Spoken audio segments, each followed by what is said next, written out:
Major funding for KPBS Evening Edition has been made possible in part by Bill Howe Family of Companies, providing San Diego with plumbing, heating, and air restoration, flood and remodeling services for over 40 years.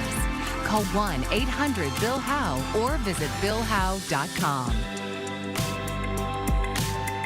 And by the Conrad Trebas Foundation, Darlene Marcos Shiley, and by the following.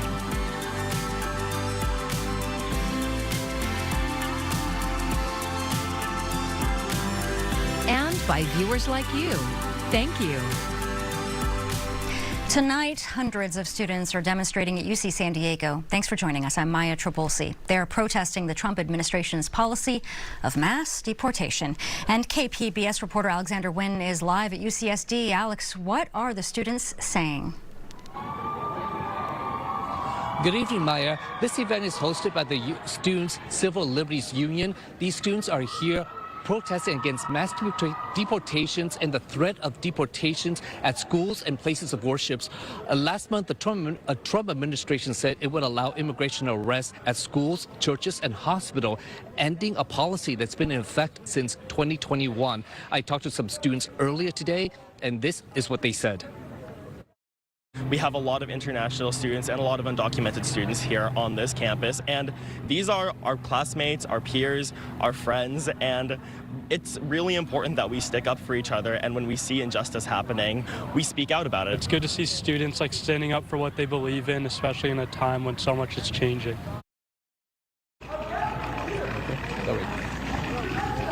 Now, back here live, I'm joined by one of the organizers of tonight's protest, Danny Zhu. Now, Danny, why did you organize this protest? I think we as students, as the Student Civil Liberties Union, but also as the UCSD Students Collective, organized this because there's a crisis. It's not just a policy crisis. It's a moral crisis. It's a crisis where our students can go to school and feel safe and sit in their lectures without worrying when they're going to get a call from their loved ones who were deported, when they're going to see ICE on campus and have to hide. It's a crisis where they can't seek legal aid, they can't seek resources from the school because the undocumented student center is so overburdened. It's a crisis where our own university isn't supporting us because they're sending, what, $8.6 billion to companies that contract with ICE, the contract with the very agents that seek to harm their students. And what more do you want the university to do to protect these undocumented students? I think the reason why we're holding this peaceful protest is because we demand more from the university to protect its students, its faculty. We demand that the university divert more legal aid, more financial resources, more money to the Undocumented Student Center. We want the university to divest from the companies that it's investing in and invest in education instead. We want UCSD to... Okay, well, thank you so much. Now, earlier today, I talked to UCSD Undocumented Student Services, and they say they have seen an increase in students coming in seeking services. Live at UCSD, Alexander Nguyen, KPBS News. Thanks, Alex. Teachers working in northern San Diego can soon get help buying their first homes. KPBS education reporter Katie Anastas says new down payment grants are meant to ensure teachers can live where they work. The program is called HOPE, Housing Opportunities for Public Educators. One of the biggest challenges we find here in San Diego is the incredibly high cost of housing. And we know that our public servants, such as our teachers and our educators, are really struggling to get by. Each grant recipient will receive $40,000 to put toward a down payment, and they don't have to pay it back. They'll also get financial counseling and education on the home buying process. Councilmember Marnie Von Wilpert says the $1 million in grants doesn't come from taxpayers. Instead, it's privately funded by Lennar Homes as part of an agreement with the city. When we had a new development coming into my district in the Carl Mountain Ranch area, we worked out an agreement with the developer to make sure that if they're going to bring new housing to District 5, they will contribute to having teachers be able to live in these houses and teach where they live. While they can buy homes anywhere in the county, applicants have to teach within San Diego City Council District 5. That includes Rancho Penasquitos, Scripps Ranch, Carmel Mountain, and other parts of northeast San Diego. Both the San Diego Unified and Poway Unified school districts have schools there. Teachers must be first-time homebuyers, and their households must earn less than 160% of the area median income. For a family of 4, that's about $190,000. They often make a little bit too much to get any kind of assistance, but not enough to actually purchase a home. So we're hoping to hit that sweet spot so we make sure that they're eligible. State data show that in the 2022-23 school year, the average salary for a beginning teacher in a large district was about $56,500. Mid-range teachers earned about $87,000 on average. And while we're working closely with our unions to increase salaries and benefits for our educators, the reality is that housing prices are just out of control, and even for those who earn a good wage. San Diego Unified is also planning to build affordable rental housing at the former Central Elementary School campus in City Heights. Urban League of San Diego will start accepting applications to the HOPE program on March 1st. Katie Anastas, KPBS News. As we finish out the work week and head to the weekend, I am tracking some mild and sunny weather here for both Thursday and Friday. After that, we're going to see very nice weather here over your Saturday and Sunday, but I will be tracking some changes here as we head into next week. That will include our next chance of rain. I'll have an updated look at that forecast coming up. President Donald Trump says companies are preparing for another round of tariffs. U.S. businesses are the ones that pay the pseudo taxes on imports. So tariffs can impact their supply chains and costs, as well as the prices they charge consumers. Amy Kiley has more on Trump's latest announcement. It'll be in the neighborhood of 25%. President Donald Trump is detailing new tariffs he says are in the works. They could affect vehicles, pharmaceuticals, and computer chips. Trump says he'll formally unveil them as early as April 2nd. That's the day after the previously stated deadline for an investigation into reciprocal tariffs. Trump says he's giving governments and businesses time to respond. I've been contacted by some of the biggest companies in the world. And because of what we're doing economically and through tariffs and taxes and incentives, they want to come back into the United States. That leeway comes as some American businesses appear to be struggling with Trump's rapid-fire trade changes. The National Association of Home Builders reports its confidence index is the lowest it's been in 5 months. The industry is dealing with new steel and aluminum tariffs. Other companies say the 10% tariff on Chinese imports is hindering their supply chains. Future tariffs could affect all sorts of industries. So you might get a state like Indiana, for example, that has a lot of pharmaceutical business being hit much harder than a state like Iowa or Wisconsin. It's going to be interesting to see where the pain is felt if indeed these tariffs go through. Businesses around the world also are dealing with the onslaught of change. Every day there's a different tariff and a different plan. It remains to be seen what happens. I'm Amy Kiley reporting. Further layoffs and funding cuts to the Consumer Financial Protection Bureau have been halted for now, but with the agency's work on hold by the Trump administration, consumer advocates are very concerned. Karen Kafa breaks down what the cuts could mean for your money. Since 2011, the Consumer Financial Protection Bureau says it's secured over $20 billion in relief for more than 200 million consumers. If you're having trouble with your student lender and you made the payment and it's not showing up on your bill, you go to the CFPB. If you're a service member and you fall prey to a predatory loan, you go to the CFPB. As part of its effort to slash the federal workforce, the Trump administration ordered the CFPB to stop work, stalling investigations, and suspending the effective dates of newly finalized consumer protections, like banning medical debt on credit reports, capping most credit card late fees at $8, and capping bank overdraft fees at $5. Last week, Senator Elizabeth Warren, who helped create the CFPB, asked Federal Reserve Chairman Jerome Powell what the banking landscape might look like without it. If the CFPB is not there examining these giant banks to make sure they are following the laws on not cheating consumers, who is doing that job? I can say no other federal regulator. No one. Some Republicans argue state regulators can handle consumer complaints. So to characterize that nobody's out there looking for consumers, I think, is inaccurate. And we ought not to try and scare consumers right now. But consumer advocates like Adam Rust of the Consumer Federation of America say it's a massive job and could lead to an uneven response for consumers. It really shouldn't be the case that your zip code determines how the law is enforced and supervised. In Washington, I'm Karen Kafa. A law that California voters approved in November is having a big impact locally. Voice of San Diego's Scott Lewis breaks down why it matters.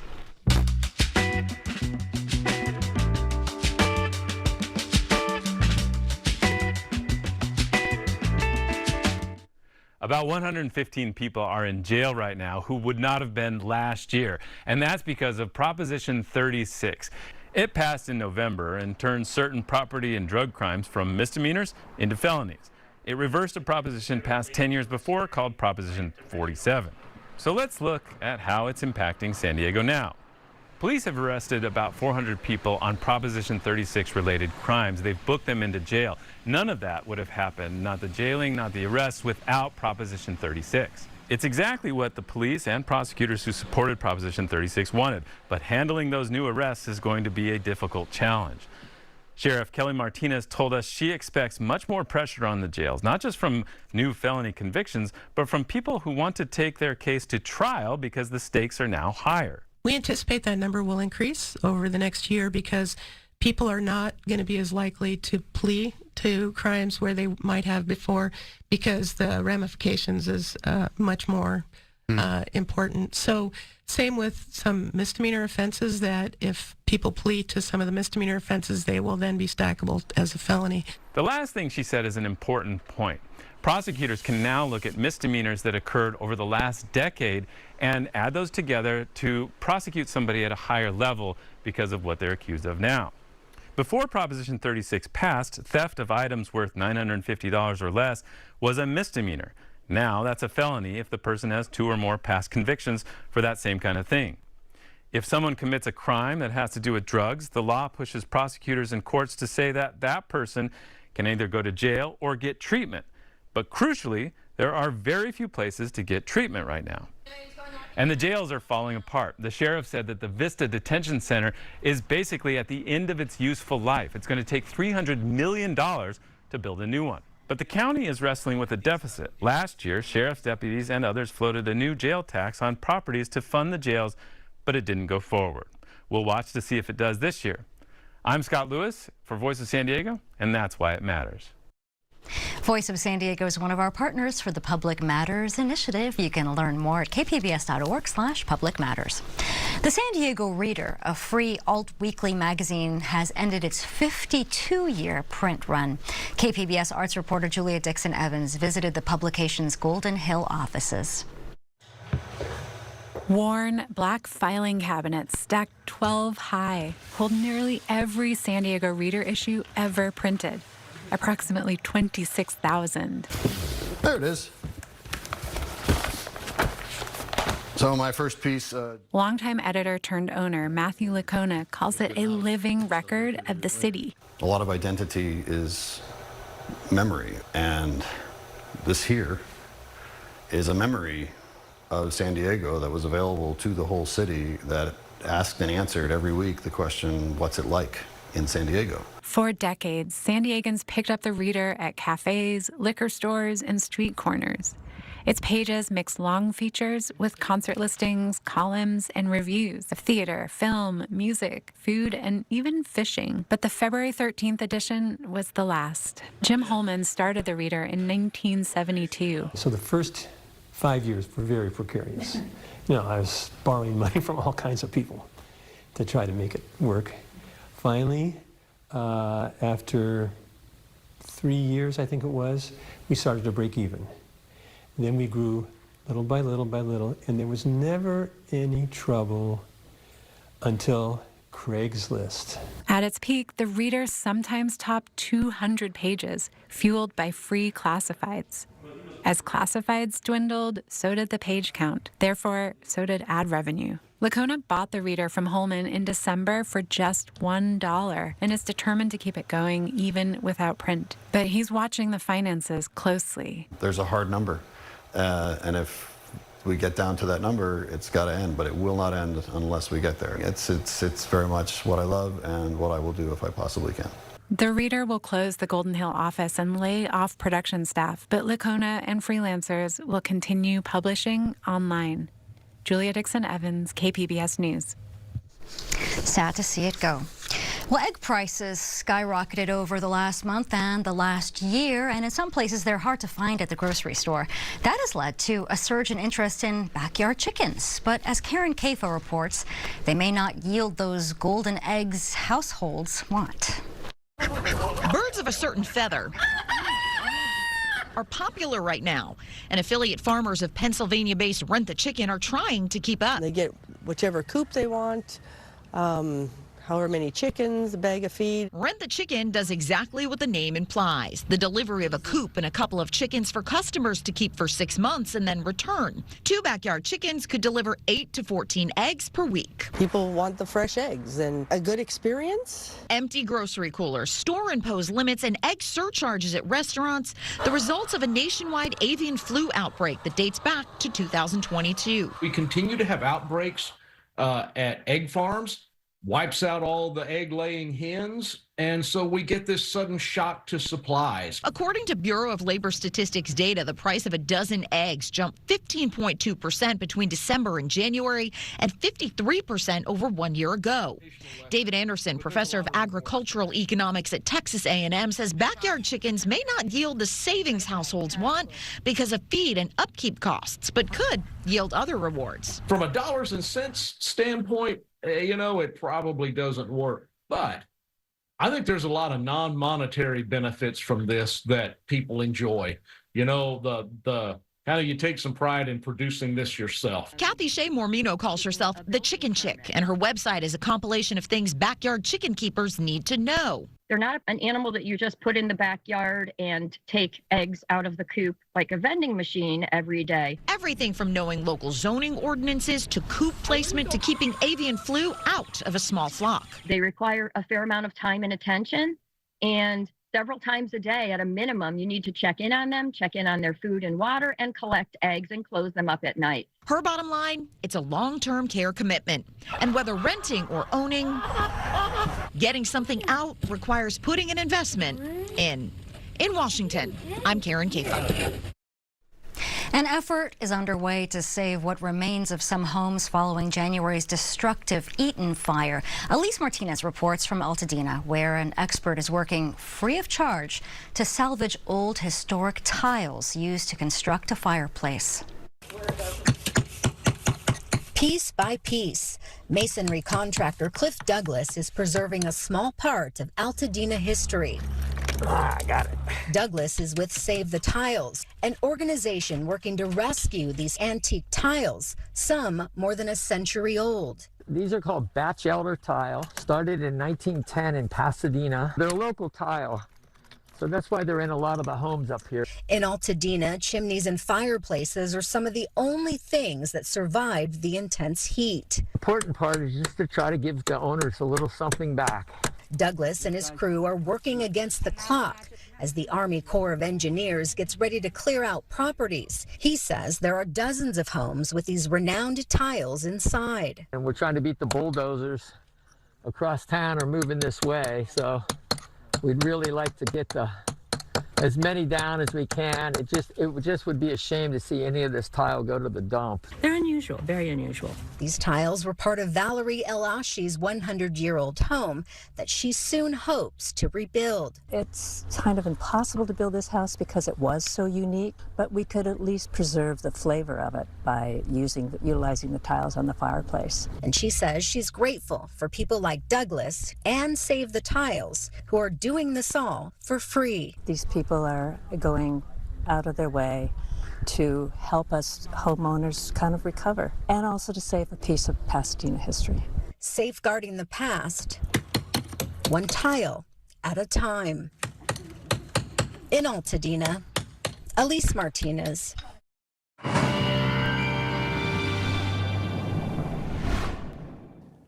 I'm tracking a nice stretch of weather here over the next couple of days, but as we head into tonight, I will be tracking a few low clouds near the coast with the overnight lows, a mix of upper 40s to low 50s for some areas. Some cooler spots here across parts of Southern California. 44 tonight with partly cloudy skies there for Oceanside and Camp Pendleton. Future track radar has shown that as we head into tonight and into early Thursday morning, you can see some snowfall there across parts of the Utah mountains. But other than that, the cloud coverage we have tomorrow morning will slowly work its way offshore. We're going to see lots of sunshine here, especially as we head into Thursday afternoon. Here's a snapshot at 5 o'clock Thursday afternoon.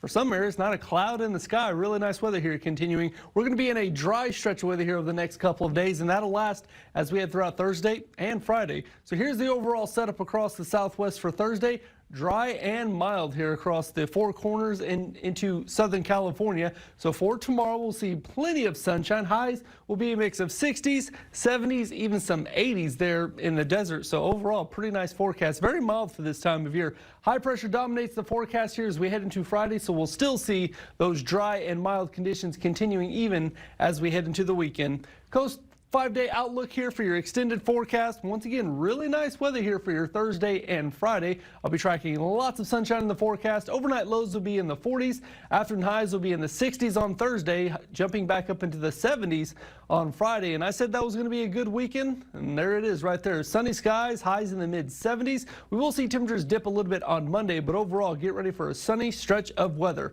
Inland forecast, we'll see temperatures in the 70s and climbing into the 80s. Very warm conditions here for the weekend with lots of sunshine. Across the mountains, we'll see mild conditions here temperature-wise with highs a mix of 40s and 50s with lots of sunshine. And in the deserts, we'll see temperatures climbing into the upper 80s with lots of sunshine here as we head into the early parts of next week.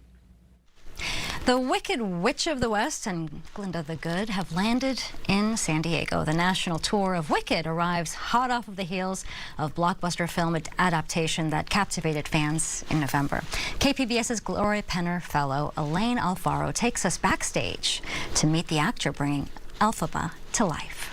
Good afternoon, everyone. Welcome to your half-hour call. At this performance, Florence Samuels is still in Mexico. Carly Queen is still Elphaba.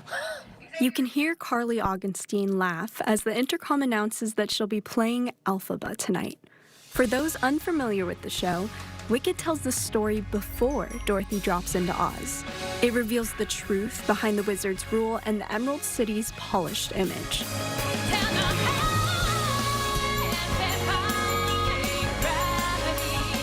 At the heart of all of it is Elphaba, a social outcast who must conform to the lies or defy expectations.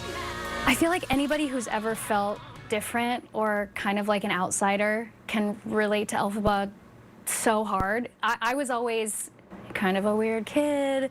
I had weird interests, and I also, as a kid, I struggled with OCD and anxiety. Other kids would notice stuff like that, and they would call you out on it because kids have no filter. And so I always kind of felt like that weirdo off in the corner of the class that nobody wanted to talk to. Those childhood experiences shape the Elphaba that Augenstein brings to the stage. You act out of that. But as a woman in my 30s now, I also very much connect to Act 2 Elphaba because she grows up so much. She's true to herself. She'll give it to you straight. She won't sugarcoat anything. Augenstein is one of 3 actors who could play Elphaba on any given night.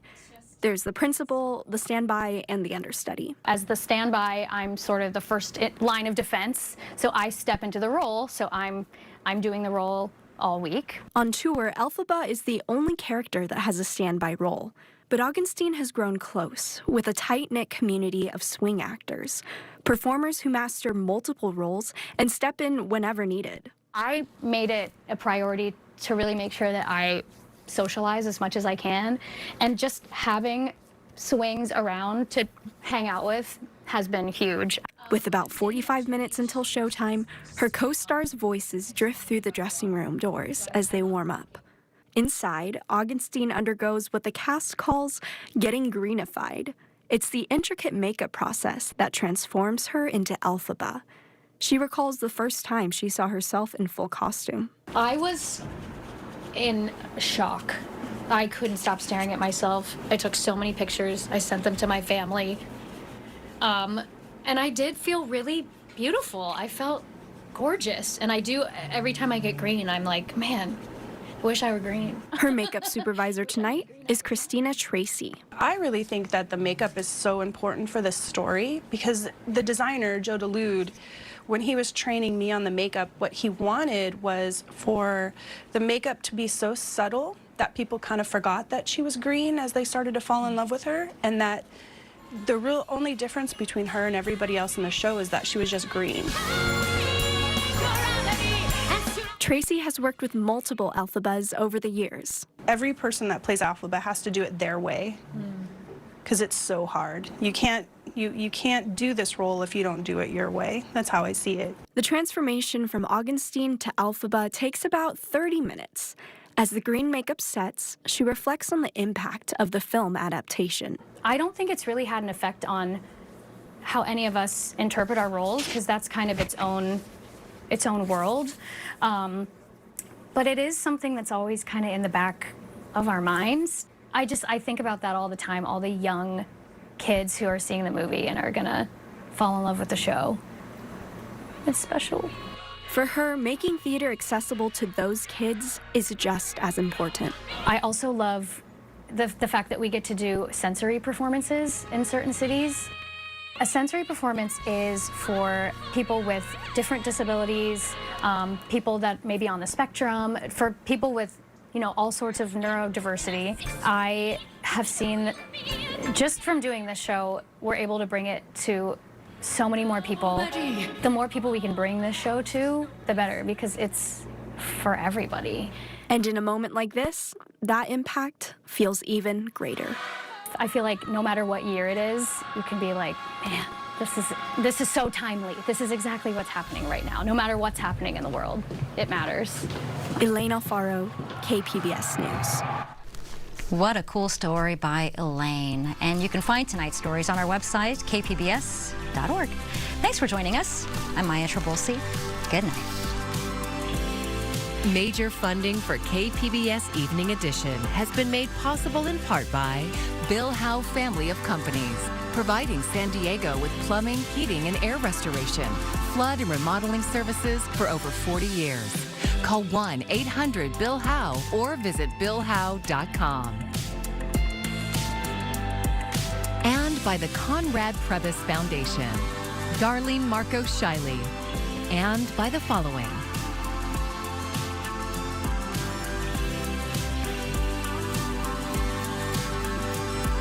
And by viewers like you. Thank you.